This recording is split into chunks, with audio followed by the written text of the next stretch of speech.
প্রশংসা, গুণগান, যাবতীয় সেফতোসানা সেই আল্লাহ সুবহানাহু ওয়া তাআলার জন্য, যে মহান আল্লাহ সুবহানাহু ওয়া তাআলা এ পৃথিবীতে মর্যাদাশীল করেছেন, এ পৃথিবীতে সম্মানিত করেছেন, এ পৃথিবীতে অধিক রুজি, অধিক নেতৃত্ব, সমস্ত কিছু আল্লাহ রাব্বুল আলামিন দিয়েছেন তাকে, যার জ্ঞান বেশি, যার বুদ্ধি বেশি, যার এলেম বেশি। সেই আল্লাহর প্রশংসা করি যে আল্লাহ জ্ঞানের মর্যাদা দিয়ে নিজে কুরআনুল কারীমে, বিদ্যার মর্যাদা দিয়ে নিজে কুরআনুল কারীমে অসংখ্য আয়াতে তিনি গুরুত্ব আরোপ করেছেন। আল্লাহ রাব্বুল আলামিনের প্রশংসা করি যে আল্লাহ নিজে আলিম, তিনি মহাজ্ঞানী। আল্লাহ রাব্বুল আলামিন মহাজ্ঞানী, নিজে মহাজ্ঞানী, তিনি জ্ঞানের কদর করেছেন। আল্লাহু আকবার। যিনি মহাজ্ঞানী তিনি জ্ঞানের কদর করেছেন, সেই আল্লাহর প্রশংসা করি। যিনি মহাজ্ঞানী তিনি ছোট জ্ঞানীদের কদর করে আল্লাহ রাব্বুল আলামিন কুরআনুল কারীমে অসংখ্য জায়গায় জ্ঞানের, বিদ্যার, ইলমের কদর করেছেন। আল্লাহর প্রশংসা করে অন্তরের অন্তঃস্থল থেকে আমরা কালিমাতুশ শুকর, কৃতজ্ঞতা আদায় করে আমরা বলি আলহামদুলিল্লাহ। প্রিয় ভাইরা আমার, মানব এমন জাতি, মানব এমন একটা জাতি, এমন একটা সৃষ্টি, এই সৃষ্টিটাকে আল্লাহ রাব্বুল আলামিন মর্যাদাশীল করেছেন। সর্বোত্তম জাতি, সর্বোত্তম সৃষ্টি, আহসান তাকওয়িম, উত্তম করেছেন। কি কারণে? এই কারণে না যে আপনি খেতে পারেন বিদায় আপনি উত্তম, আপনার দুইটা চোখ দিয়েছে বিদায় আপনি উত্তম, আপনার দুটো কান দিয়েছে বিদায় আপনি উত্তম, বিষয়টা তা নয়। বরং একটা কুকুর, একটা শৃগাল, একটা প্রাণী, পশু, চতুষ্পদ জন্তু, তারও দুটা চোখ আল্লাহ দিয়েছেন, তাকেও মুখ দিয়েছেন, সেও খানা খায়, তাকেও আল্লাহ মস্তিষ্ক দিয়েছেন। কিন্তু পার্থক্য হলো সে ভালো মন্দের বিচার করতে পারে না। কিন্তু মানুষকে আল্লাহ রাব্বুল আলামিন মর্যাদা দিয়েছেন শুধুমাত্র জ্ঞানের কারণে। জ্ঞানের সমৃদ্ধিতে মানুষ সমৃদ্ধি হয়ে আজ মানুষ আকাশে ভ্রমণ করছেন, বিভিন্ন গ্রহে যাচ্ছেন, মঙ্গল গ্রহ, জ্ঞান বিজ্ঞানের বিভিন্ন ধার প্রকাশিত হয়ে গেছে। আজকে আল্লাহ রাব্বুল আলামিন, আজকে বিদ্যা নিয়ে আমি কথা বলবো। নবী সাল্লাল্লাহু আলাইহি ওয়াসাল্লামের উপর সালাতু সালাম পাঠ করি সেই নবীর উপর, যে নবী সাল্লাল্লাহু আলাইহি ওয়াসাল্লাম নিজে সর্বপ্রথম জ্ঞানের কদর করে 70 জন সাহাবীকে তিনি কাছে রেখে বিদ্যা শিক্ষা দিয়েছেন, এলেম শিক্ষা দিয়েছেন। কারণ তিনি জানেন এই জাতিটাকে গড়তে হলে, এই মুসলিম জাতিটাকে দীর্ঘদিন কিয়ামত পর্যন্ত বাঁচিয়ে রাখতে হলে জ্ঞানের কদর করতে হবে, জ্ঞানের পিছনে ছুটতে হবে। অন্য কোনো উপায়ে যদি সম্পদের পিছনে ছুটেই আপনি কোনো জাতির স্থায়িত্ব করতে পারবেন না। বহু জাতি ছিল, বহু সম্পত্তি ছিল। ইতিহাস পড়ুন, কুরআনুল কারীমে এমন জাতি ছিল তাদের কত সম্পত্তি, দৈহিক শক্তি এত দিয়েছে যে তারা কি ওয়াতানহিতুনাল জিবালা বুয়ুতা, এত শক্তি আল্লাহ তাদেরকে দিয়েছিলেন, দৈহিক শক্তি, যে তারা পাহাড় কেটে কেটে ভিতরে ঘরবাড়ি বানাইতো। আল্লাহ শুদ্ধ দিয়েছেন। তাবুকে দেখেছি, আমি নিজ চোখে দেখে এসেছি। আল্লাহ এই জাতির কথা যারা বলেছেন পাহাড় কেটে ঘর বানাতো, তৎকালীন যুগে কত বছর আগে, আজও সেই ঘর বাড়িগুলো অবিকল রয়ে গেছে। তখন এই আধুনিক অস্ত্রপাতি ছিল না, কিন্তু আল্লাহ রাব্বুল আলামিন তাদেরকে এমন শিক্ষা দিয়েছিলেন যে তাহার পাহাড় কেটে ঘর বাড়ি, কিন্তু তাদের অস্তিত্ব নাই। আল্লাহ রাব্বুল আলামিন তাদের চিরতরে ধ্বংস করে দিয়েছে। প্রিয় ভাইরা আমার, ইতিহাসটা বললাম এই জন্য, একটা জাতির, একটা গোষ্ঠীর, একটা বংশের যদি স্থায়িত্ব চান, আপনি যদি চান আপনার সন্তান, আপনার বংশ দীর্ঘদিন পৃথিবীতে আপনার বংশের, আপনার গ্রামের প্রতিনিধিত্ব করুক, দীর্ঘদিন বেঁচে থাকুক, তাহলে সম্পদ রেখে গেলে কাজ হবে না। আপনি মনে করবেন কোটি কোটি টাকা ধন সম্পত্তি রেখে গেলেই বুঝি আমার বংশের স্থায়িত্ব অনেক দিন হবে না, কশ্চিনকালেও না। বরং আপনার বংশের, আপনার সন্তান, আপনার গোষ্ঠীর মানুষদেরকে যদি শিক্ষিত করে যেতে পারেন, তাহলে এই জ্ঞানের মাধ্যমে দীর্ঘস্থায়ী জীবন তারা লাভ করতে পারবে। প্রিয় ভাইরা আমার, আল্লাহ রাব্বুল আলামিন জ্ঞানের মর্যাদা দিয়ে সর্বপ্রথম যখন আদম আলাইহিস সালাতু ওয়াস সালামকে সৃষ্টি করতে চাইলেন, তিনি ফেরেশতাদেরকে বললেন, ওয়াইদ ক্বালা রাব্বুকা লিল মালাইকা ইন্নী জাইলুন ফিল আরদি খলিফা। ফেরেশতারা, আমি পৃথিবীতে খলিফা পাঠাতে চাই। অনেকে আমরা এই খলিফার অর্থটা ভুল বুঝি। মা মানা খলিফা, খলিফা মানে প্রতিনিধি। কার প্রতিনিধি? আমরা অনেকে বলে থাকি আল্লাহর প্রতিনিধি, কিন্তু কথাটা সঠিক না। কার প্রতিনিধি? প্রতিনিধি হলো জিন জাতির প্রতিনিধি।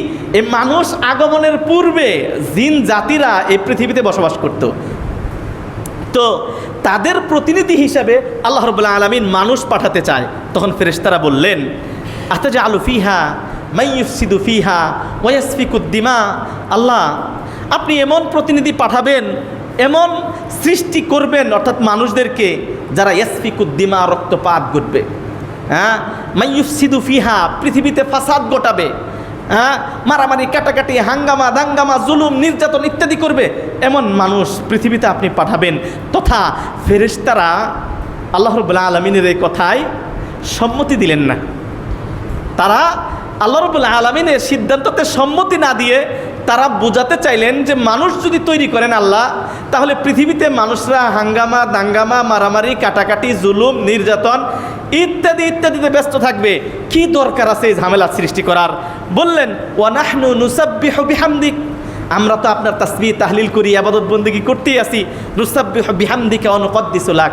আল্লাহ তাদের উত্তরে বলেন, কালা ইন্নী আ'লামু মা লা তা'লামুন। ফেরেশতারা, আমি তোমাদেরকে সৃষ্টি করেছি, আমি যা জানি তোমরা তা জানো না। আমার বান্দা, আমি যে মানুষ তৈরি করতে চাচ্ছি, সবাই হাঙ্গামা করবে না, সবাই মারামারি করবে না, সবাই কাটাকাটি করবে না। এর মধ্যে কিছু মানুষ ভালো থাকবে, যারা আমি আল্লাহর ইবাদত বন্দেগী করবে, তারা আল্লাহর দিকে ফিরে থাকবে। আমি যা জানি তোমরা তা জানো না। আল্লাহ রাব্বুল আলামিন এরপরে সৃষ্টি করলেন কাকে? আদম আলাইহিসসালাতু ওয়াসসালামকে, তথা আপনার বাবা আমার বাবা আদি পিতা আদম আলাইহিসসালাতু ওয়াসসালামকে সৃষ্টি করলেন। সৃষ্টি করার পর তাকে মর্যাদা দিবেন। আমি আপনাকে আজকে এলেম মানে বিদ্যার মর্যাদা, কোরআন থেকে হাদিস থেকে আলোচনা করব। বিদ্যার মর্যাদা শুরুতে আমি বলেছি, আপনার বংশ স্থায়িত্ব করতে গেলে বিদ্যার পিছনে ছুটতে হবে। বিদ্যা যদি না শিখিয়ে যান, টাকা পয়সা, ধন দৌলত, বাড়ি গাড়ি যতই রেখে যান, এটা স্থায়িত্ব হবে না। আল্লাহ রাব্বুল আলামিন আদম আলাইহিসসালাতু ওয়াসসালামকে সৃষ্টি করলেন। করার পর তাকে বলতে পারতেন, তোমাদের পরামর্শ বা তোমাদের কথা আমি শুনি নাই। তাহলে আল্লাহর ইচ্ছাই মূল। আল্লাহ যাচাবেন, ফাআলুল লিমা ইউরিদ, আল্লাহ যাচান তাই করেন। আল্লাহ তাই করলেন, আদম আলাইহিসসালাতু ওয়াসসালামকে সৃষ্টি করলেন। করার পর আল্লাহ চাইলেই বলতে পারতেন, উসজুদ লি আদম, আদমকে সিজদা করো, বলতে পারতেন, কিন্তু তা করলেন না। আল্লাহ তা করলেন না, বরং একটু মর্যাদা দিলেন একটা জিনিসের মাধ্যমে। আল্লাহ তাকে বললেন, ও আল্লামা আদামাল আসমাআ কুল্লাহা, জান্নাতে যত নাম আছে সমস্ত নাম শিখিয়ে দিলেন আদম আলাইহিসসালাতু ওয়াসসালামকে। সুবহানাল্লাহ, এটা একটা বিদ্যা দিলেন। কি দিলেন? আল্লামা, ইলম দিলেন। কিসের জ্ঞান? জান্নাতে যত গাছপালা, ফল ফ্রুট, যত জিনিস আছে সমস্ত জিনিসের নাম শিখিয়ে দিলেন আদম আলাইহিসসালাতু ওয়াসসালামকে। আল্লামা আদম আসা কুল্লাহা সুম্মা আরাদাহুম আলাল মালাইকা, আদমকে ফেরেশতাদের সম্মুখে দিলেন। কি বললেন? আম্বিউনি বিআসমা হাউলা ইন কুনতুম সাদিকিন, তোমরা যদি সত্যবাদী হয়ে থাকো ফেরেশতারা, তোমরা এই জিনিসগুলোর নাম বলো। ফেরেশতারা নাম বলতে পারতেছে না, বলতেছে সুবহানাক লা ইলমা লানা ইল্লা মা আল্লামতানা। আল্লাহ, তুমি পুত পবিত্র, তুমি যে জিনিস আমাদেরকে শিক্ষা দাও নাই, সেই জিনিসের জ্ঞান তো আমাদের নাই, কিভাবে করব? ইন্নাকা আনতাল আলিম আল হাকিম, আল্লাহ আপনি তো মহাজ্ঞানী, মহাপণ্ডিত, আলিম, হাকিম, আপনি আলিম, আপনি হাকিম। ক্বালা ইয়া আদম, এবার দেখেন আদমকে বলতেছেন, ইয়া আদম আম্বিহুম বিআসমাহিম, এরা তো নাম বলতে পারলো না। ফেরেশতারা নাম বলতে পারলো না, কারণ এদেরকে শিক্ষা দেয় নাই। আল্লাহ রাব্বুল আলামিন আদমকে সমস্ত জিনিসের নাম শিক্ষা দেওয়ার পর আদম আলাইহিসসালাতু ওয়াসসালামকে বলছেন, আম্বিহুম বিআসমাহিম, আদম তুমি সবগুলোর নাম বলে দাও। ফালাম্মা আম্বাআহুম বিআসমাইহিম, এবার আদম আলাইহিসসালাতু ওয়াসসালাম একটা একটা ধরে ধরে জান্নাতে এটা ফুল গাছ, এটা কলা গাছ, এটা হলো কলা, এটা বরই ইত্যাদি, সিদরিম মাখদুদ ইত্যাদি যা দেখলেন তিনি সমস্ত ফলের নাম বলতেছে। এটা একটা জ্ঞান, যে জ্ঞানটা কার ছিল না? ফেরেশতাদের ছিল না। ফালাম্মা আম্বাহুম বিআসমাইহিম ক্বালা, আল্লাহ বলতেছিলাম, আলাম আকুল লাকুম ইন্নী আ'লামু গায়বাস সামাওয়াতি ওয়াল আরদ, আমি তোমাদেরকে বলছিলাম না আসমান ও জমিনের গায়বের খবর কে জানেন? আল্লাহ সুবহানাহু ওয়া তাআলা, হ্যাঁ, ওয়া আ'লামু মা তুবদুনা ওয়া মা কুনতুম তাকতুমুন, আল্লাহু আকবার। তোমরা অন্তরের ভিতরে যা লুকিয়ে রাখো, যা প্রকাশ করো, সব কিছু আমি জানি। কে জানেন? আল্লাহ সুবহানাহু ওয়া তাআলা। আ'লামু মা তুবদুন, যা তুমি জাহির করো, তুবদুন আই মা তুযহিরুন, যা তুমি প্রকাশ করো, মা তাকতুমুন, যা তুমি গোপন করো। মানে আপনি এই খুতবার এখানে বসে আজকের খুতবা নিয়ে কি চিন্তা করতেছেন অন্তরের ভিতরে, এটাও কে জানেন? আল্লাহ সুবহানাহু ওয়া তাআলা। দেখেন এরপরে আল্লাহর অর্ডার, ওয়া ইয কুলনা লিল মালাইকাতি ইসজুদু লিআদম ফাসাজাদু ইল্লা ইবলিস আবা। এরপরে আল্লাহ রাব্বুল আলামিন বলছে আদমকে সিজদা করো। ঘটনাটা আমি বললাম এই জন্য, আজকের আলোচনার বিষয় বিদ্যার মর্যাদা, মেধার মর্যাদা। আজকে মেধার মর্যাদা স্বয়ং আল্লাহ দিলেন। আল্লাহ তাকে কি শিখিয়ে দিলেন? আদমকে কিছু জ্ঞান, কিছু মেধা, কিছু বুদ্ধি, কিছু জ্ঞান শিক্ষা দিয়ে তাকে মর্যাদা দিলেন। কার উপর? ফেরেশতাদের উপর। সুবহানাল্লাহ। জ্ঞানের মর্যাদা আল্লাহ দিলেন না? স্বয়ং আল্লাহ। এই জন্য বলছি, যদি কোনো রাষ্ট্র, কোনো গ্রাম, কোনো বংশ স্থায়িত্ব রাখতে চায়, তাকে মেধা, আপনার সন্তানের মধ্যে যে মেধাবী তাকে মূল্যায়ন করতে হবে। আপনার গ্রামের মধ্যে যে মেধাবী, যার মেধা আছে, তাকে মূল্যায়ন করতে হবে। একটা রাষ্ট্রেরও এটাই উচিত। কি বলেন? একটা রাষ্ট্রের এটাই উচিত। রাষ্ট্র পরিচালনা কে করবে? যার মেধা বেশি, যার জ্ঞান বেশি, যার এলেম বেশি, যার যত বড় জ্ঞানী। এই জন্য আমরা দেখেছি আলহামদুলিল্লাহ মামলাকাল আরবিয়া সৌদিয়া, আপনি ওখানে যেহেতু শরিয়া ভিত্তিক দেশ চলে, বহু পুলিশকে দেখেছি আমি, পুলিশ, আর্মি, বড় বড় ওদের যে সংস্থা, ওদের মধ্যে যারা বড় বড়, তারা শরিয়া শিখতে আসে। শরিয়া বুঝেন? মানে ও দেশের ফ্যাকাল্টি আছে শরিয়া ডিপার্টমেন্ট। শরিয়া ডিপার্টমেন্ট মানে ওখানে বিচার কিভাবে হবে, আপনি যে পুলিশের চাকরি করবেন, এই পুলিশের মধ্যে কিভাবে কোন ঝামেলা কিভাবে মিটাবেন, শরিয়ার জ্ঞান না থাকলে আপনি মিটাতে পারবেন না।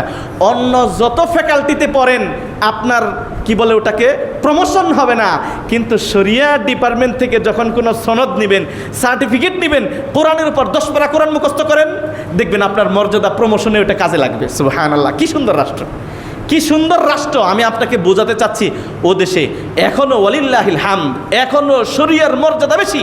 এই জন্য ও দেশে যারা মাহকামায় চাকরি করে বিচারক, তারা ওই দেখবেন এই যে মসজিদের, বহু মসজিদের ইমাম যে তিনি বিচারক, যিনি বিচারক মানে মাহকামা কোর্টের যিনি বিচারপতি, উনি মসজিদের ইমাম, মানে বড় ইমাম। এই জন্য ইসলামে ইমাম 2 প্রকার, ইমাম আল কুবরা, ইমাম আল সুগরা।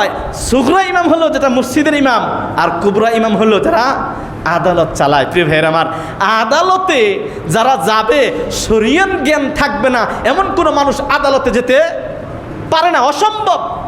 কোরআনের জ্ঞান, হাদিসের জ্ঞান, শরিয়ার জ্ঞান, শরিয়ার ডিপার্টমেন্ট থেকে যদি আপনি বাকালরিউস, মানে ওদের দেশের আমাদের দেশে ব্যাচেলার ডিগ্রি যদি না নিতে পারেন, তাহলে শরিয়ার মানে ও দেশের কোনো বাহিনীর কোনো জায়গায় আপনি চাকরি নিতে পারবেন না। কারণ শরিয়ার জ্ঞান নাই, আপনাকে যেখানেই দিবে আপনি ফল করবেন, ভুল করবেন, শরিয়া অ্যাপ্লাই করতে পারবেন না। আল্লাহ রাব্বুল আলামিন জ্ঞানের মর্যাদা দিয়েছে। এই জন্য মামলাকাল আরবিয়া সৌদিয়া আজকে কত বছর হয়ে গেছে, কিন্তু আল্লাহ রাব্বুল আলামিন তার অস্তিত্ব টিকিয়ে রেখেছেন। অস্তিত্ব টিকিয়ে রেখেছেন। বহু মানুষ হুঙ্কার দিয়েছেন, কিন্তু না, আল্লাহ রাব্বুল আলামিন তার জিম্মাদার নিয়ে নেবেন। এই জন্য প্রিয় ভাইরা আমার, জ্ঞানের মর্যাদা স্বয়ং আল্লাহ রাব্বুল আলামিন আদম আলাইহিস সালাতু ওয়াস সালামকে শিখিয়ে দিয়ে এটাই আমাদেরকে জানিয়ে দিয়েছেন। আমি আরেকটা ঘটনা বলি, সুলাইমান আলাইহিস সালাতু ওয়াস সালামের।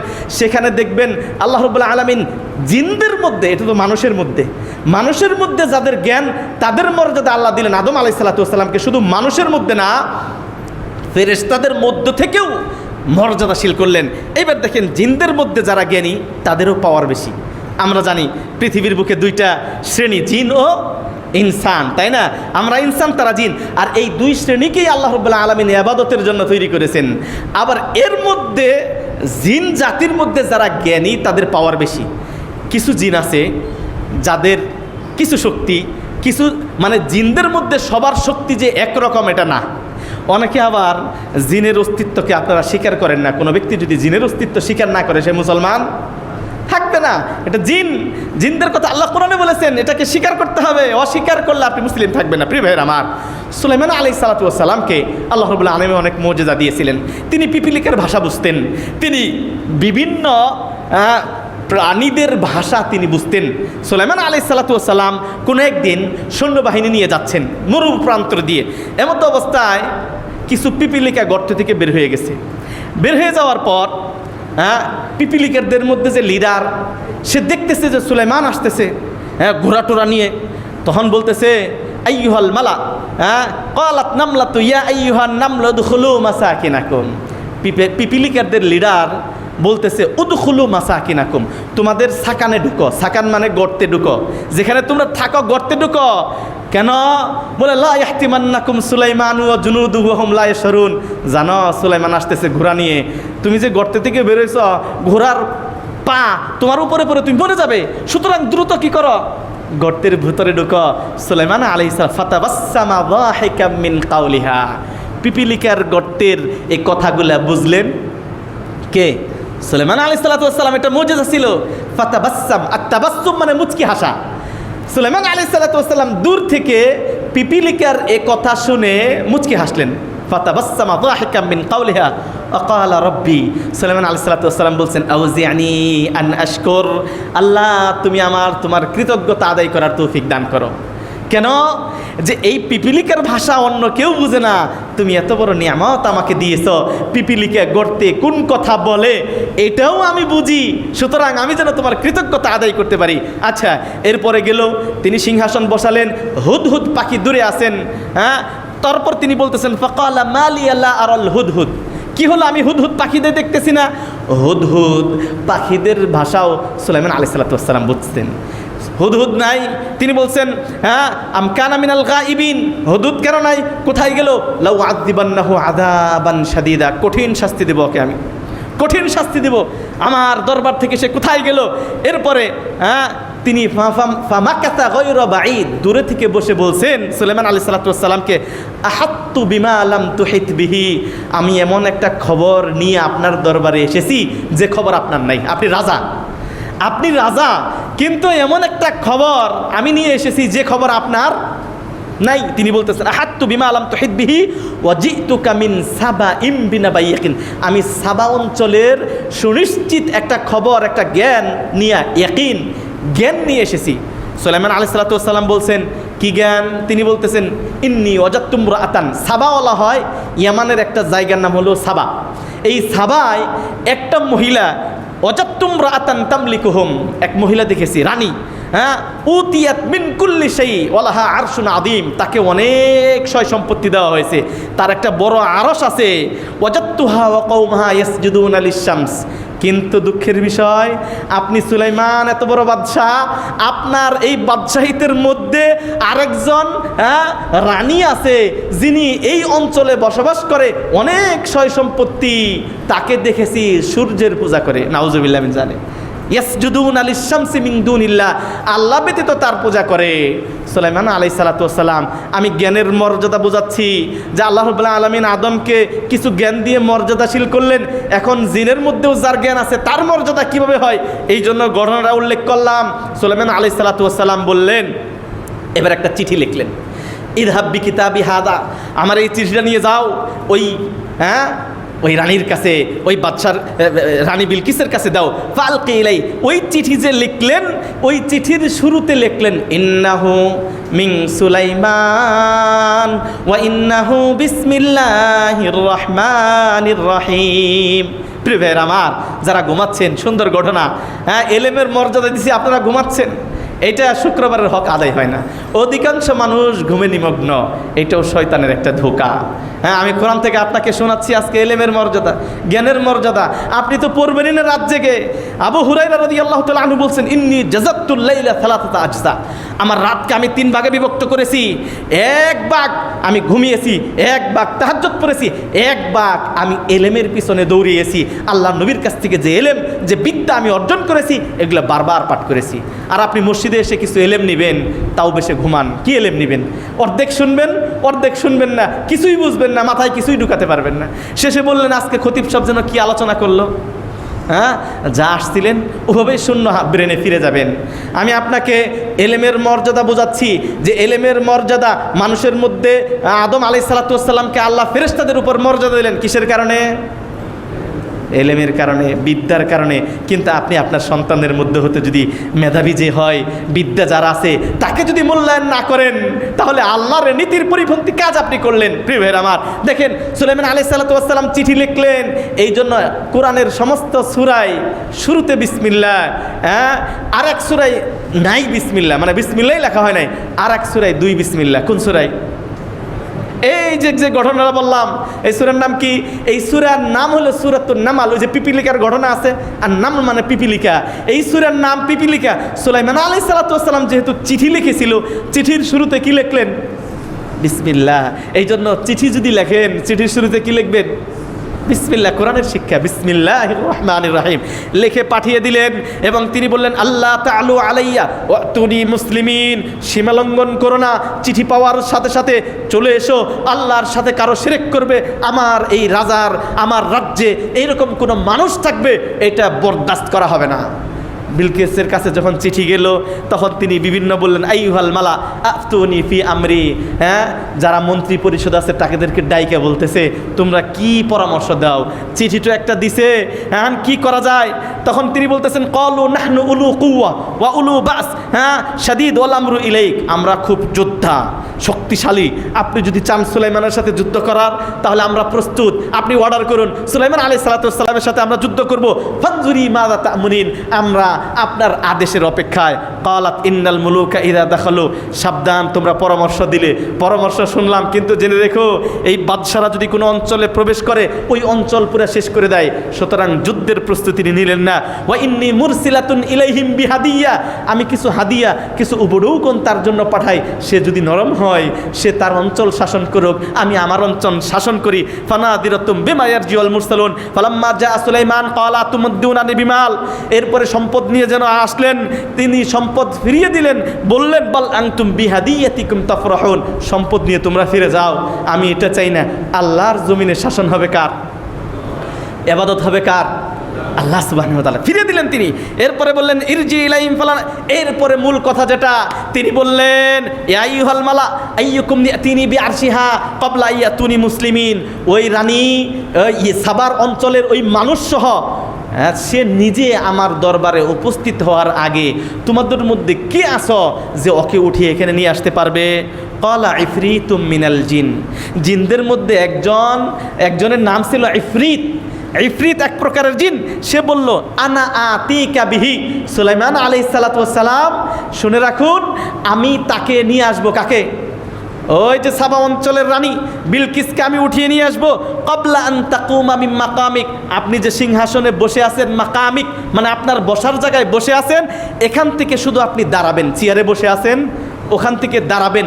ওই দাঁড়ানোর পূর্বে ওই ইয়ামান থেকে ওই রানীর আরশ সহ, মানে ওর যে সিংহাসন, ওর মানুষ, ওর যা কিছু আছে সব কিছু সহ উঠে আপনার দরবারে উপস্থিত করব। এটা কার শক্তি? একটা জিনের। জিনের কতটুকু শক্তি? তার মানে জিন যদি চায় পুরা মসজিদ সহ, যদি চায় যে এই মানিকগঞ্জের এই মসজিদটা, নিয়ামত আলী জামে মসজিদটা উঠিয়ে নিয়ে সে আমেরিকাতে স্থাপন করতে পারবে, এই শক্তি আল্লাহ তাকে দিয়েছে, তাই না? এটাই তো বোঝা যাচ্ছে। কারণ রানী বিলকিসের আরশ সহ নিয়ে চলে আসবে। ওয়া ইন্নী আলাইহি লাকাবিয়্যুন আমিন। সুলাইমান আলাইহিস সালাতু ওয়াস সালাম জেনে রাখেন, আমি এতে কবি মানে শক্তিশালী, আমি এর চেয়ে বেশি শক্তিশালী, এটা আমি পারবো। আপনি মনে করেন না যে আমি আপনাকে এমনি বললাম, এই শক্তি আমার আছে, আমি পারবো। আমিন মানে আমি এটা পারবো, আমাকে আপনি জিম্মাদার মনে করতে পারেন। এরপরে যে অংশটা জ্ঞানের মর্যাদা জিনদের মধ্যে, ক্বালাল্লাযী ইনদাহু ইলমুম মিনাল কিতাব। জিন তো একটাই না, তার দরবারে আরো জিন আছে। ক্বালাল্লাযী ইনদাহু ইলমুম মিনাল কিতাব, আর একটা জিন আছে যার কাছে কিছু ইলম আছে। ইলমুম মিনাল কিতাব, কিতাব মানে বই, বিদ্যা। ইলমুম মিনাল কিতাব, কিছু কিতাবি জ্ঞান আছে, কিছু কিতাবি বিদ্যা আছে, মানে তার কাছে কিছু বিদ্যা, কিছু জ্ঞান, কিছু এলেম আছে, কিতাবি বিদ্যা। ও বলতেছে, আনা আতিকা বিহি, আমি তাকে নিয়ে আসবো।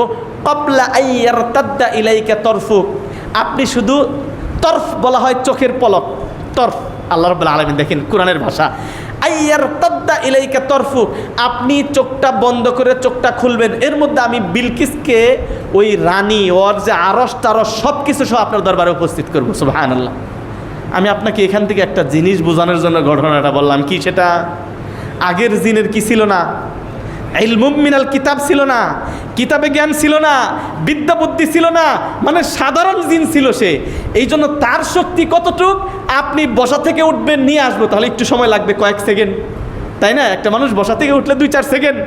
আর যার কিতাবি জ্ঞান আছে, ইলমুম মিনাল কিতাব, কিতাবি জ্ঞান বিদ্যা বুদ্ধি আছে যার, ও কি বলতেছে, কাবলা আইয়ারতাদ্দা ইলাইকা তরফুক, বসে থেকে উঠতে হবে না, আপনি বসেই থাকবেন, চোখটা বন্ধ করে খুলবেন, এর মধ্যে আমি ওই রানী বিলকিসের আরশ সহ সেনাবাহিনী যা কিছু আছে সব কিছু সহ আপনার দরবারে উপস্থিত করব। আল্লাহু আকবার। ফালাম্মা রাআহু মুস্তাকরিন ক্বালা হাযা মিন ফাদলি রাব্বি, এরপরে কি করলেন, চোখের পলকের মধ্যে তাকে উঠিয়ে তার দরবারে নিয়ে উপস্থিত করলেন, এবং সেই জিন আল্লাহর প্রশংসা করে বলতেছেন, হাযা মিন ফাদলি রাব্বি, এটা আমার রব আমাকে শক্তি দিয়েছেন ইলমের কারণে। সুবহানাল্লাহ। প্রিয় ভাইরা আমার, এই ঘটনা থেকে আমি অন্য কিছু বোঝাতে চাচ্ছি না, বর্তমান যে প্রেক্ষাপট সেদিকে আমি আপনাকে ইঙ্গিত করতে চাচ্ছি, বুঝে নেওয়ার বুঝে নেবেন।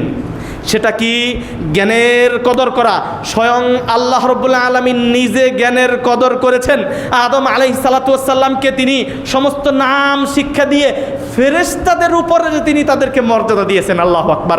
সুতরাং জ্ঞানের কদর আলিম যিনি মহাজ্ঞানী তিনি করেছেন, আপনাকে করতেই হবে। এই জন্য যারা আজকে যে সমস্ত আন্দোলন করতেছে, এটা জ্ঞানের, এই রাষ্ট্র পরিচালিত হবে জ্ঞানের মাধ্যমে। যারা যত মেধাবী যত জ্ঞানী তাদের প্রত্যেক জায়গায় যদি আমরা দাঁড় করাতে পারি, তাহলে রাষ্ট্রটা সুন্দর চলবে, ভালো চলবে, সুন্দরভাবে চলবে। আল্লাহ রাব্বুল আলামিন যেভাবে আদম আলাইহিস সালাতু ওয়াস সালামকে জ্ঞানের মর্যাদা দিয়ে ফেরেশতাদের সম্মুখে মর্যাদাশীল করলেন, যেভাবে সুলাইমান আলাইহিস সালাতু ওয়াস সালামের সম্মুখে জিনদের মধ্যে 2 জিনের মর্যাদা বেড়ে গেল। কুই জিনের মর্যাদা? যে জিনের জ্ঞান আছে তার মর্যাদা বেড়ে গেল, তার পাওয়ার বেড়ে গেল, তার শক্তি বেড়ে গেল। শুধু তাই না, নবী মুহাম্মদুর রাসূলুল্লাহ সাল্লাল্লাহু আলাইহি ওয়াসাল্লাম, চোখ বুঝে যারা এখনো ঘুমাবেন না, এটা ঘুমের টাইম না, জ্ঞান অর্জনের টাইম। জ্ঞানের মর্যাদা, পারলে রিক্সা চালাবেন, সন্তানকে শিক্ষা দিবেন, পারলে বহু কষ্ট করবেন, সন্তানকে শিক্ষা দিবেন, শিক্ষার কোনো বিকল্প নাই। প্রিয় ভাইরা আমার, আজকে দেশের উন্নয়ন, সত্যিকার অর্থে রাস্তাঘাটের বিভিন্ন উন্নয়ন হচ্ছে। এই উন্নয়নের মধ্যে যারা লেবারগিরি করে, আমার আব্দুর রাজ্জাক ভাই তার বক্তব্যের মধ্যে এই কথা তুলে ধরেন, আমি মূর্খ জাতি, বিদায় আমরা ওই কুলিগিরি, যে ব্যক্তি মাথায় সিমেন্ট নিয়ে যাচ্ছে, যে রাস্তার খোরাখুরির কাজ করতেছে, ওই হলো আমরা। কথা ঠিক কিনা? আর যে ইঞ্জিনিয়ার, যারা লেখাপড়া বিদ্যা করে আসছে, কাগজ নিয়ে ঘুরতেছে, ওরা কিন্তু লেবারগিরি করে না, সারাদিন খেটেও পায় 500, 700, 1000 টাকা, আর ও দেখে ওর বেতন 1.5 লাখ, 2 লাখ, 3 লাখ টাকা। প্রিয় আমার, আপনি দুনিয়ার ক্ষেত্রেই দেখতেছেন এলেমের মর্যাদা নাই, বিদ্যার মর্যাদা নাই। এই জন্য বিদ্যা অর্জন করতে হবে, আর যারা মেধাবী তাদেরকে মেধার মূল জায়গায় স্থান দিতে হবে, তাহলেই এদেশ সুন্দর চলবে। এই বাংলাদেশের লাল সবুজের পতাকা পতপত করে কিয়ামত পর্যন্ত উঠতে থাকবে। নচেত এর বিপরীত যদি করা হয়, কোনো সেক্টরেই শান্তি পাবেন না। একজন জ্ঞানী ব্যক্তি, কোরআন সুন্নাহর জ্ঞানী ব্যক্তি অন্যায় করলেও তার ভিতরে বোঝা যায় আমি অপরাধ করে ফেলেছি, হাই হাই এই কাজটা আমি কিভাবে করি। এই জন্য প্রিয় ভাইরা আমার, নবী মুহাম্মদুর রাসূলুল্লাহ সাল্লাল্লাহু আলাইহি ওয়াসাল্লাম যখন তার বয়স 40 বছর হলো, বুখারীর হাদিস কিতাবু বাদিল ওয়াহির মধ্যে লম্বা একটা অংশ নিয়ে এসেছেন। আমি নবী মুহাম্মদুর রাসূলুল্লাহ সাল্লাল্লাহু আলাইহি ওয়াসাল্লামের মর্যাদা সমস্ত নবীদের চাইতে কম না বেশি? তাকে বলা হয় সাইয়্যিদুল মুরসালিন, সমস্ত রাসূলদের সাইয়্যিদ, নেতা, লিডার বানাবে আল্লাহ সুবহানাহু ওয়া তাআলা। লিডারের শুরু লগ্নতে যান। তিনি কিন্তু 40 বছরের আগে লিডার ছিলেন, নবী ছিলেন। তার বয়স যখন 40 বছর, তখন তিনি চাইলেন হুব্বিবা ইলাইহিল খালা। খালা মানে একাকী থাকতে পছন্দ করেন, মানুষের মাঝে পছন্দ হয় না। নবীর কেন এত মর্যাদা, নবী মুহাম্মদ সাল্লাল্লাহু আলাইহি ওয়াসাল্লামকে কেন এত মর্যাদাশীল করলেন, এই দিকে ইঙ্গিত করতে চাচ্ছি আপনাকে। এরপরে তিনি কি করলেন, একাকী গারে হেরায় থাকতে লাগলেন। খাদিজাতুল কুবরা রাদিয়াল্লাহু তাআলা আনহা, তিনি রুটি বানিয়ে নেন, সেখানে উঠিয়ে দিয়ে আসেন, তিনি খান। ফাতাহান্নাতা আই তাআব্বাদা, ইবাদত বন্দেগী করতে থাকেন, কারণ তিনি তখন নবী না। হঠাৎ করে জিবরিল আমিন এসে উপস্থিত, বলতেছেন ইকরা ইয়া মুহাম্মদ, মুহাম্মদ তুমি পড়ো। বলতেছে মা আনা বিকারি, আমি তো পড়তে জানি না, আমি তো উম্মি। আমি উম্মি, আমি মূর্খ, আমি কোনোদিন স্কুলে যাই নাই, কোনো মাদ্রাসায় যাই নাই, কলেজ ইউনিভার্সিটিতে যাই নাই, আমার কোনো উস্তাদ নাই, আমি তো পড়তে জানি না, তুমি কে আমাকে পড়তে বলো? আমি তো পড়া শিখি নাই, আমার বাবা আব্দুল্লাহ, হ্যাঁ, আমার মা আমেনা, আমাকে তো কেউ কোনো বিদ্যালয়ে পাঠায় নাই, হ্যাঁ, আমি তো পড়তে জানি না, আমাকে পড়তে বলছ। জিবরিল আমিন বলতেন ফাতাগাত্তানি, নবী সাল্লাল্লাহু আলাইহি ওয়াসাল্লাম বলছেন আমাকে জড়িয়ে ধরলেন, এমনভাবে চাপ দিলেন, হাত্তা বালাগা মিন্নি আল জাহদা, কষ্টে আমার ঘাম বের হয়ে গেল। বিদ্যা কষ্ট ছাড়া বিদ্যা হয় না, কষ্ট ছাড়া বিদ্যা হয় না, নবীর শিক্ষা। এমনভাবে চেপে দিলেন কনকনে শীতের সময়, বিদ্যা এলেমের শক্তির কারণে, বিদ্যার শক্তির কারণে মেধাবী বানাবে আল্লাহ রাব্বুল আলামিন, বিদায়ী তার ঘাম ঝরে গেল একবার, দুইবার, তিনবার, এরপরে তাকে ছেড়ে দিলেন। আল্লাহ রাব্বুল আলামিন সর্বপ্রথম 5টা বাণী তার উপর অবতীর্ণ করলেন।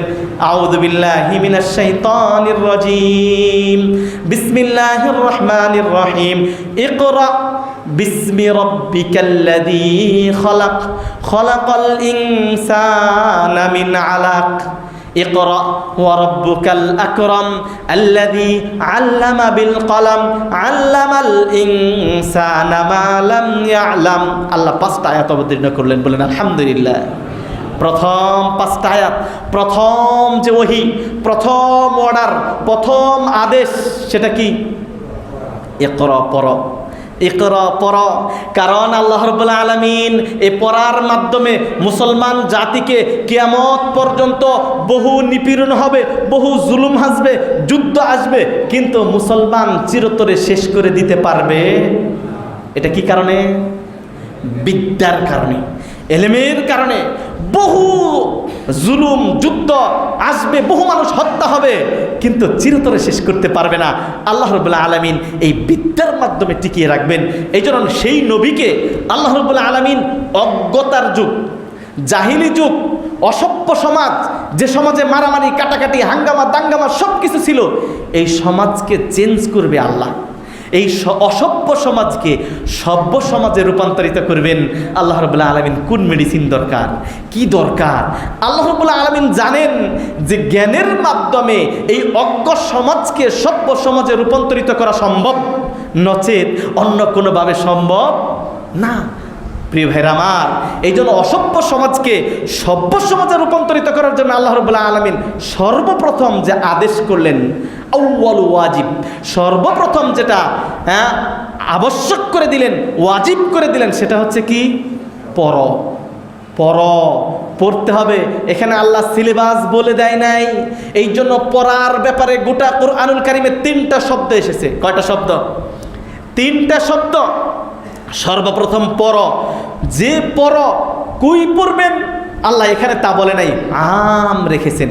মানে মুসলমান শুধুমাত্র কোরআন পড়বে, হাদিস পড়বে, আর ইঞ্জিনিয়ার হবে না, ডাক্তার হবে না, বিজ্ঞানী হবে না, এটা কিন্তু নয়। অনেকের চিন্তাধারা আলেমরা শুধুমাত্র কোরআন হাদিস পড়বে, বাকি কিছু জানবে না। কোরআন হচ্ছে সবচেয়ে বড় বিজ্ঞান, কোরআনের মতো বড় বিজ্ঞান পৃথিবীতে আর সমস্ত বিজ্ঞানের মূল থিম হচ্ছে এখানে। এই জন্য আপনি পূর্বে দেখেন, এই পূর্বের আমাদের যারা সালাফ বলতে আমাদের পূর্বসূরি ছাড়া ছিল, আপনারা সেই a + b whole square, a square + 2b + b square, বীজগণিত যে আমরা পড়ি, আলজেব্রা, এটা কে আবিষ্কারক? হ্যাঁ, আল জাবের, যাকে আল জাবের, জাবের এটা আরবি নাম, উনি এই অ্যালজেব্রার আবিষ্কারক, যেটা আজকে মুসলিমরা আমরা পড়তেছি, আমরা জানি না আমাদের পূর্বপুরুষরা এই বিজ্ঞানের দিকে ছিল। দেখেন ইবনে সিনা, ডাক্তারি জগতে তার যে দখল, তার যে কি বলবো পাণ্ডিত্য ডাক্তারি জগতে, এটা মুসলমান এর অন্যরা। আজকে ইউরোপ, আমেরিকা জ্ঞানের জগতে তারা, যখন মুসলমানরা জ্ঞানের জগতে, তাদের লাইব্রেরি, স্পেনে বিশাল লাইব্রেরি ছিল তাদের। আজকে বড় বড় ইমামরা যখন জ্ঞানের সাগর, মুসলমানরা যখন জ্ঞানে সমৃদ্ধ হয়েছিল, তখন এই আজকের যারা আধুনিক জ্ঞানে সমৃদ্ধ হয়েছে, রাশিয়া বলেন, আমেরিকা বলেন, চীন বলেন, জাপান বলেন, তারা তখনও আমেরিকার মানুষ, যে মানুষ পায়খানা করে সুস্থ হয় এটাও জানতো না। তাদের পায়খানা, তাদের শৌচাগারও ছিল না। ইতিহাস পড়ুন। কিন্তু আজকে আমাদের ইতিহাস জানি না আমরা, আমাদের অস্তিত্ব বিলীন হয়ে যাচ্ছে। মূল একটি কারণ, আজকে মুসলমান সমাজ পড়া থেকে পিছিয়ে, এবং কি রাষ্ট্রও যারা লেখাপড়া করে মেধাবী হবে তাদের যোগ্য স্থানে দিচ্ছে না। প্রিয় ভাইয়ের আমার, যোগ্য স্থানে যোগ্য ব্যক্তিকে যদি না দেওয়া হয়, অযোগ্য ব্যক্তিকে যদি মেম্বরে দাঁড়িয়ে হয় মেম্বর নষ্ট হয়ে যাবে, অযোগ্য ব্যক্তিকে যদি ইমামতি দেওয়া হয় সমস্ত মুসলিমদের নামাজ নষ্ট করে ফেলবে, ফতোয়া দিয়ে মুসলমানদেরকে নষ্ট করে ফেলবে। এটা যদি মসজিদ আর মাদ্রাসা হয় তাহলে একটা রাষ্ট্র অযোগ্য একটা ব্যক্তিকে যদি আপনি কোন একটা গুরুত্বপূর্ণ জায়গায় দেন ওই জায়গাটাই সে নষ্ট করে ফেলবে। আমি একটা প্রত্যেকটা সেক্টরে মেধাবীকে স্থান দিতে হবে, যদি তাই না দেওয়া হয় এই বাংলাদেশের অস্তিত্ব বেশি দিন টিকবে না। হ্যাঁ, এই জন্য আল্লাহর কাছে কামনা করি আমাদের করণীয় হলো যারা যুবক ভাইরা আমার লেখাপড়ার প্রতি জুত নাই, এই টিকটক, ফ্রি ফায়ার আর পাবজি, কলেজ ইউনিভার্সিটিগুলোতে প্রেম প্রীতি, অমুকের ক্রাশ, অমুকের এই সুন্দরী প্রতিযোগিতা, নাচ গান ড্যান্স ইত্যাদিতে ভরপুর। অথচ আল্লাহ রাব্বুল আলামিন বলছেন ইকরা। ইউনিভার্সিটির মূল উদ্দেশ্যই হচ্ছে বিজ্ঞানের দিকে এগিয়ে যাবে, জ্ঞানের দিকে জায়গা দেবে, তারা এলমের নলেজের কম্পিটিশন করবে।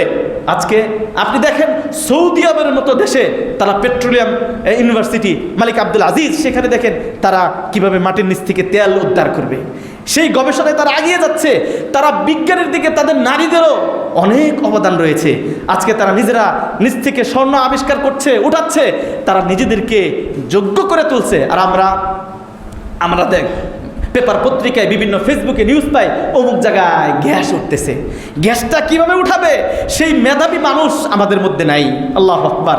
অথচ আল্লাহ রাব্বুল আলামিন আপনার উন্নতি রাখছে জ্ঞানের মধ্যে, আপনার মর্যাদা রাখছে জ্ঞানের মধ্যে। আপনি যদি জ্ঞানে নিজেকে গুণান্বিত করতে পারেন, এই সমস্ত বিদেশ থেকে ইঞ্জিনিয়ার এসে কেন আমার দেশের উন্নয়নের কাজ করতে হবে? কেন যুবক ভাইরা আপনারা জ্ঞান সমৃদ্ধ অর্জন কেন করছেন না? আপনি যে ডিপার্টমেন্টে পড়েন ওই ডিপার্টমেন্টে একজন যোগ্য ব্যক্তি হন, দেখবেন তাহলেই আপনার যোগ্যতায় আপনি সমৃদ্ধ হতে পারবেন। তাহলে দেশ এটার স্থায়িত্ব হবে, তাহলেই এই দেশটা বহুদিন সুন্দর সুশৃঙ্খলভাবে জীবনযাপন করতে পারবেন। আল্লাহ রাব্বুল আলামিন আমাদেরকে জ্ঞানের কদর করার তৌফিক দান করুন, মেধাবীদেরকে যোগ্য স্থানে বসানোর ব্যবস্থা আল্লাহ রাব্বুল আলামিন করার তৌফিক দান করুন। এক্ষেত্রে আমাদের করণীয় প্রিয় ভাইয়ের আমার, আল্লাহ নবী সাল্লাল্লাহু আলাইহি সাল্লাম আজকে ফিতনা, প্রত্যেকটা জায়গায় ফিতনা। আল্লাহ নবী সাল্লাল্লাহু আলাইহি সাল্লামের একটা হাদিস আবু হুরায়রা রাদিয়াল্লাহু তাআলা আনহু বলেন, তিনি বলেন ইউকবাদুল ইলম, কিয়ামতের আগে এলেম উঠিয়ে নেওয়া হবে, জ্ঞান উঠে যাবে। আপনি নিজেকে যতই বড় পণ্ডিত মনে করেন না কেন, আজকে মানুষ আকাশে যাচ্ছে, আজকে মানুষ মঙ্গল গ্রহে যাচ্ছে, তারা চাচ্ছে চাঁদের দেশে ঘরবাড়ি বানানোর জন্য, তাই না? চাঁদের দেশে ঘরবাড়ি বানাবে। আচ্ছা, এটাও সম্ভব। যত বড় জ্ঞানী হলেন না কেন, আল্লাহ রাব্বুল আলামিন আপনাকে কি বলছেন জানেন? ওমা উতিতুম মিনাল ইলমি ইল্লা কলিলা। আমাদেরকে মানুষদেরকে বলছেন তোমাদেরকে যত জ্ঞান দিছি জেনে রাখো আমি আলিম, আমি মহাজ্ঞানী, তোমাদেরকে যা দিয়েছি কালিল, নিম্নতম জ্ঞান। এই নিম্ন সামান্যতম জ্ঞান দিয়েই আজকে মানুষ কয়েক টন মানুষ, তারপরে কি বলে সামানা নিয়ে আকাশ দিয়ে প্লেন উঠতেছে, রকেট উঠতেছে, এখানে বসে টিপলে আপনার 300-500 কিলোমিটার দূরে বম ব্লাস্ট হচ্ছে। এই জ্ঞানকে আল্লাহ রাব্বুল আলামিন বলছেন ওমা উতিতুম মিনাল ইলমি ইল্লা কালিলা, সামান্য জ্ঞান দিয়েছি আল্লাহ রাব্বুল আলামিন। এই জন্য নবী সাল্লাল্লাহু আলাইহি সাল্লাম কিয়ামত এই ইলম সম্পর্কে বলছেন ইকবাদুল ইলম, কিয়ামতের আগে ইলম উঠে যাবে। কোন ইলম? সমস্ত ইলম উঠে যাবে। ইকবাদুল ইলম ওয়া ইয়াযহারু আল জাহলু ওয়াল ফিতান। যখন ইলম উঠে যাবে অজ্ঞতার প্রসার হবে, জ্ঞানের কদর থাকবে না। আজকে তাই হচ্ছে, জ্ঞানীর কদর নাই, মেধার মূল্যায়ন নাই। আল্লাহ নবী সাল্লাল্লাহু আলাইহি ওয়াসাল্লাম বলছেন ওয়া ইয়াযহারুল জাহলু ওয়াল ফিতান, অজ্ঞতার প্রসার হবে, তখন ফিতনা বেড়ে যাবে। সাহাবীরা জিজ্ঞেস করলেন আমাল ফিতান ইয়া রাসূলুল্লাহ, ওয়া ইয়াকসুরুল হারজ বেড়ে যাবে। সাহাবীরা হারজ বুঝতেছিলেন না। কিলা ইয়া রাসূলুল্লাহ আমাল হারজ কি? তিনি বলেন আল কতল, অজ্ঞতা বেড়ে যাবে, মেধাবীর মূল্যায়ন থাকবে না, তখন কি হবে? হার্জ বেড়ে যাবে। হার্জ কি? হত্যা, একজন আরেকজনকে মেরে ফেলবে। কারণ যোগ্য স্থানে মেধাবীরা নাই, তখন একজন মানুষকেও হত্যা করতে সে দ্বিধাবোধ করবে না, সে কিছু মনেই করবে না। অথচ একটা মুসলিমের জান আল্লাহর কাছে এতটা মূল্যবান, আসমান ও জমিন, সাত আসমান ও জমিন আল্লাহর কাছে যতটা না মূল্যবান, তার চাইতেও বেশি দামি একজন মুমিনের নাফস, আত্মা। আল্লাহু আকবার। এই জন্য একজনকে হত্যা করার আগে আজকে আমরা পরস্পরকে আমরাই কেউ এই দল, কেউ ওই দল, কেউ এই দল ওই দলকে মারছে, ওই দল এই দলকে মারছে। এই যে হত্যা, এটা কত বড় জঘন্য অপরাধ আল্লাহর কাছে। প্রিয় ভাইয়ের আমার, এই জন্য কিয়ামতের দিন সর্বপ্রথম যে বিচার হবে কিসের? কিসের বিচার হবে? আউয়ালু মা ইউকযা বাইনান নাসি আদ-দিমা, রক্তপাতের বিচার হবে। রক্তপাত বড় কঠিন অপরাধ, রক্তপাতের বিচার হবে। প্রিয় ভাইরা আমার, ফিতনা থেকে আল্লাহ রাব্বুল আলামিন আমাদেরকে হেফাজত করুন, যোগ্য ব্যক্তিদের স্থান দান করুন। প্রিয় ভাইরা আমার, শেষ যে বিষয়টা সেটা হলো আল্লাহ রাব্বুল আলামিন কোরআনুল কারীমে ইকরা যেমন বললেন 21 পারা প্রথম পৃষ্ঠায় বলছেন উতলু, তুমি পাঠ করো। এটাও অর্ডার, মানে আদেশবাচক শব্দ। এরপরে আল্লাহ রাব্বুল আলামিন বলছেন ইলাম, তুমি জানো। এটা সূরা মুহাম্মদ 26 পারা 8 নম্বর পৃষ্ঠার প্রথম। তাহলে এক জায়গায় বলছে তুমি পড়ো, আরেক জায়গায় বলছে তুমি পাঠ করো, আরেক জায়গায় বলছে তুমি জানো। সবগুলো অর্ডার, মানে আদেশ, মানে ওয়াজিব। তুমি পড়বে, তুমি তেলাওয়াত করবে, পাঠ করবে, এরপরে তুমি জানবে। আর একটা শব্দের আদেশ সূচক, কোথাও অতীতকালীন, কোথাও ভবিষ্যৎকালীন, এইভাবে শব্দ পরিবর্তন করে, মানে কোথাও ইয়ালামুন, কোথাও তালামুন। তারা কি জানে না, তারা কি জানবে না, তাদের অন্তরকে তালাবদ্ধ করে দেওয়া হয়েছে। কেন তারা পাঠ করে না? তারা ইয়াতলুন, তাতলুন ইত্যাদি শব্দ পরিবর্তন করে 100রও বেশিবার শুধু আল্লাহ মানুষদেরকে জ্ঞানের কথা বলেছেন। তোমরা পড়ো, তোমরা পাঠ করো। তোমরা কেন পড়ো না? তোমরা কেন জ্ঞান অর্জন করো না? এই জন্য আল্লাহ রাব্বুল আলামিন মর্যাদা দিয়েছেন আদম আলাইহিসসালাতুসসালামকে জ্ঞানের মাধ্যমে, সুলাইমান আলাইহিসসালাতুসসালামের জায়গায় মর্যাদা পেয়েছেন জিন, তার শক্তি বেশি পেয়েছেন। সর্বশেষ আল্লাহ রাব্বুল আলামিন কোরআনুল কারীমে সাধারণ মানুষদের নাম কোরআনে আর কারণে হয় নাই, একজন সাধারণ ব্যক্তির নাম আল্লাহ রাব্বুল আলামিন কোরআনে নিয়েছেন। নাম কি তার? নাম লুকমান। বলেন তারপরে কি? আল হাকিম। লুকমান আল হাকিম, মানে আল্লাহ রাব্বুল আলামিন একজন সাধারণ মানুষের যদি জ্ঞানে সমৃদ্ধ হয়, মানে তার কথা জ্ঞানে যদি সে খুব পাণ্ডিত্য হয়, মেধাবী হয়, সাধারণ মানুষের মেধাটাকেও আল্লাহ রাব্বুল আলামিন এতটা মূল্যায়ন করলেন যে লুকমান আল হাকিম, তিনি হাকিম ছিলেন, তিনি জ্ঞান, মানে তার ভিতরে মেধা ছিল, পাণ্ডিত্য ছিল, জ্ঞান ছিল। বিদায় আল্লাহ রাব্বুল আলামিন তার এই জ্ঞানটাকে এত মূল্যায়ন করলেন, তার জ্ঞান গর্ব কথাকে এতটা মূল্যায়ন করলেন, মুসলমানদের জন্য কিয়ামত পর্যন্ত তার নামে একটা সূরা অবতীর্ণ করে দিলেন। সুবহানাল্লাহ। জ্ঞানের কদর করলেন না আল্লাহ? আদম আলাইহিসসালাতুসসালামকে করলেন, সাধারণ মানুষকে শুধু জ্ঞানের কারণে তার নামে একটা সূরা নাজিল করলেন। আল্লাহু আকবার। কেন হাকিম? কেন তার মুখের কথাগুলো, তার সন্তানের উপর যে কথাগুলো বলেছিল, তিনি যে ওসিহত, যে উপদেশ দিয়েছিলেন, এত জ্ঞানময় ছিল, এত পাণ্ডিত্যপূর্ণ ছিল, এত সুন্দর ছিল, এত বিদ্যাময় ছিল। আল্লাহ রাব্বুল আলামিন পছন্দ করে কিয়ামত পর্যন্ত মুসলমানদের জন্য সিলেবাস নির্ধারণ করে দিলেন। সুবহানাল্লাহ। তাহলে যে আল্লাহ রাব্বুল আলামিন সাধারণ মানুষদের মধ্যেও জ্ঞানীর কদর করেছেন, এই জন্য বলছে যখন জ্ঞানীর কদর উঠে যাবে ওই সমাজ আর টিকবে না। আল্লাহ রাব্বুল আলামিন, আমি কোরআন থেকে, হাদিস থেকে আমি আপনাদেরকে বোঝাতে চাইলাম জ্ঞানীর কদর করতে হবে। আপনার বন্ধু সমাজে চলেন, বন্ধু সমাজের মধ্যে যে জ্ঞানী তার কদর করুন। রাস্তাঘাটে চলতেছেন, রাস্তাঘাটে চলার মধ্যে যে জ্ঞানী তার কদর করুন, তাকে মূল্যায়ন করুন। প্রত্যেকটা সেক্টরে আপনার যতটুকু সাধ্য, রাষ্ট্রীয় উপর পর্যায় থেকে পরিবার মধ্যে আপনার 5 ছেলের মধ্যে যে মেধা আছে যার, তাকে মূল্যায়ন করুন। অর্থাৎ মেধার কদর যেভাবে আল্লাহ করেছেন, মেধার কারণে মর্যাদা পেয়েছেন জিনদের মধ্যে, মেধার কদরে মর্যাদা পেয়েছেন লুকমান আল হাকিম। এই জন্য আপনিও মেধার কদর করুন, এ জাতির সুন্দর ভবিষ্যৎ হবে। আল্লাহ রাব্বুল আলামিন আমাদের সেই তৌফিক দান করুন, আমিন।